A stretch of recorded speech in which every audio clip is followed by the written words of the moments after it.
This allows you to take any third-party steering wheel or USB steering wheel, plug it into your Simagic base, so it connects to your Simagic base, and the USB port is right here. Let's put it through its paces.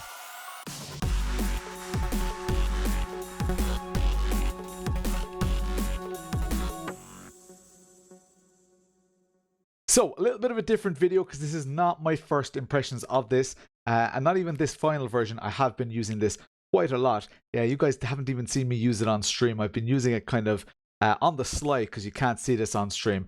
Basically, the idea here is that you take a USB port and the base basically reroutes it from your PC to here so that you can plug your cable in here and into your steering wheel. And the idea is when you have your steering wheel, this sits on here and your cable doesn't move too much. You wrap it around, or you can buy a shorter cable, which I'd love to see more of. I'd love to see manufacturers offering a short cable because we now have Asetek and Simagic with what's, in my opinion, a very good solution for third parties. So when would you want to use this?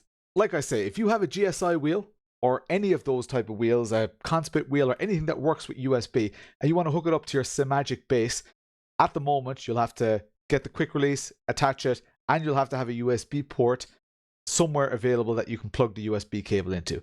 What can happen is the USB cable can dangle, or you might have to wrap it around a shaft. The idea with this is that you connect it to your steering wheel and you can just directly connect onto your base like this. There we go. Clicked on, and now you have effectively a USB port available for your steering wheel.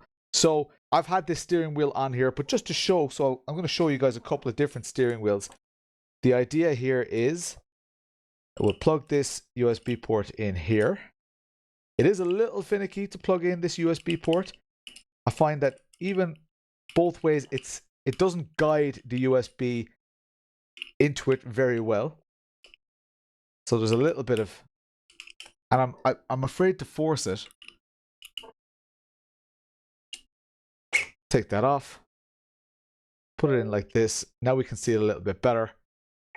And then that was sideways. That. And click it on like this. So now this USB cable should have power. Let's plug it into the back of the steering wheel. When we go into SimHub, we see that it's all connected. We have full connectivity.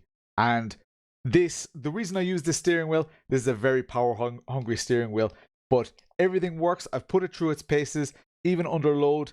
It seems to, even when there's a lot of force feedback going, because that's one of the worries with this is, firstly, you only have limited power through the wheelbase, so that can be an issue. And we've seen that with the Asetek devices.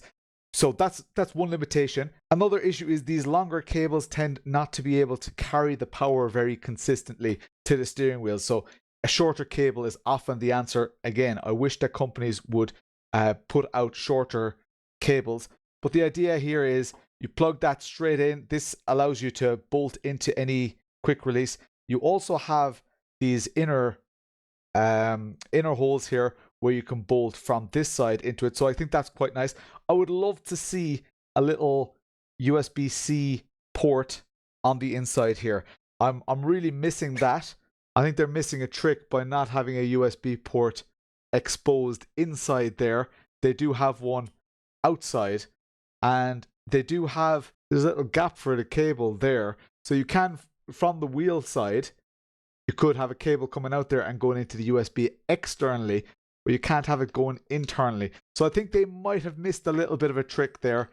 And in here we can see all the cable, all the little connections that are used for both power and connectivity. And I think that's the important thing here. This is not just for USB power. This is also for your connectivity. So that is nice. Let's try one or two more steering wheels here, just to show you how it works and kind of give you a little bit of an idea of what you can do with this. So here we have, let's go for a Conspit. So we have a Conspit steering wheel here, the GT300.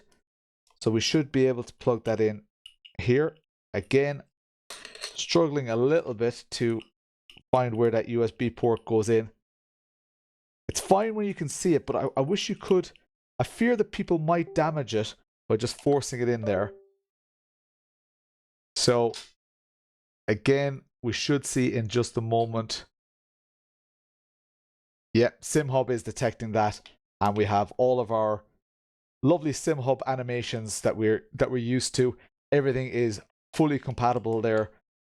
So that is nice. You do need to have all of your pins available, which is a little bit annoying if you're used to having. That's why I have this little sticker here. If you want the USB mode for the SimHub compatibility for your Simagic wheels, you still have to stick that little pin on there, which is, again, it's just a little bit annoying. It's a shame that they don't have, unless I haven't seen it yet, they don't have that USB pass-through enabled yet. One more steering wheel here. Let's go for, again, this is another GSI. It's just what I have near the rig. I just want to show you guys, give you guys a bit of an indication of how this works, what it's like to live with. I'm guessing a lot of people will have multiples of these. But again, here, when we go into, yeah, SimHub is now detecting that right away, and we've got our profiles loaded as well. Let me show you what it's like when it's attached to a steering wheel. And I recommend only attaching 3 bolts. And the ones that you should use are, do you see these divots that are here? There's 1, 2, 3. They correspond to mounting holes. Use those mounting holes, because on the other ones, it can be quite difficult to get a bolt in here, get an Allen key on there. So I would say go straight for those ones and make sure that your Simagic logo is lined up with the top. I only ever use 3 bolts on a steering wheel for sim racing. I don't see the point in using 6 bolts. I think that's complete overkill. Maybe I'm just lazy, but I'm sure some people will want to have all 6 bolts connected.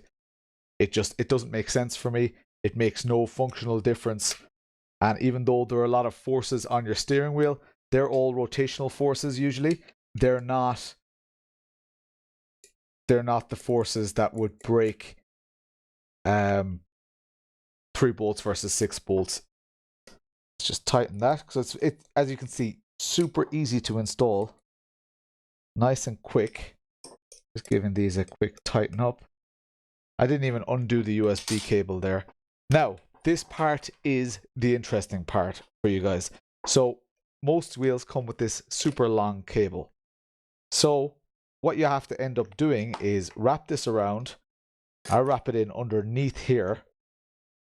And then I go around here and find that USB port. And what you actually end up with is a bit of a mess of a wiring loom, or whatever you call it, on the back. Again, I'm searching for this USB port. I have it in the right orientation, and it's still difficult to get in there. I really wish they'd paid a bit more attention to just guiding that in a little better. I'm looking straight at it and I can't get it in there. There we go. Now it's in. So you end up with a kind of it's like, I don't know, it's a bit of a mess. There's a lot of spaghetti there. I don't know. How do you feel about that? I just don't think it looks great. Now, while you're using the wheel, you don't notice that. So I'll show you that here. Just click this on. And there we go. Full SimHub compatibility. Full everything. I know this is super colorful right now. It is nice to not have this wire underneath. I know it's not the end of the world, guys. Those of you who have wires and don't care about wireless, it's not the end of the world. But for me, as a quality of life feature, the same way these colors of these buttons don't really matter, they matter. The cable, it matters. If I could get a shorter cable, if GSI would provide me with a shorter cable, or if I was Simagic, I would just make cables for all these different brands and allow people to buy them. I would probably charge a little bit more than what the companies themselves are charging, just so that when people get their QRA, or maybe even bundle it with the QRA, that you just get a cable of your choice, makes it a far more attractive product. So it has been flawless for me.